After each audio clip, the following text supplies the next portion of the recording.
বেড়া বকরি দুম্বার দিকে খবর নাই, ঘুমায়া থাকে, তাই নাকি?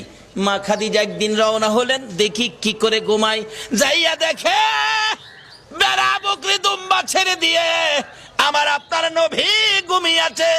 বড় বড় অজগর সাপ এসে নবীজির মাথার উপর ফনা ধরে ছায়া দিতেছে।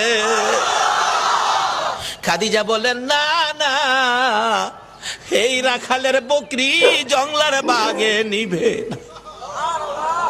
খাদিজা বাড়ির দিকে যায় আর ফিরা ফিরা চায়, এটা কেমন রাখাল রে? এই রাখাল তো সাধারণ কোনো মানুষ নয়।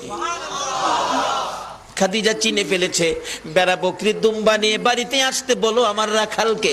আমার নবী দুপুর বেলায় বেড়া বকরি দুম্বা নিয়ে বাড়িতে রওনা হলে খাদিজা বাংলা রুমে বসে বসে দেখে, এটা কেমন রাখাল রে?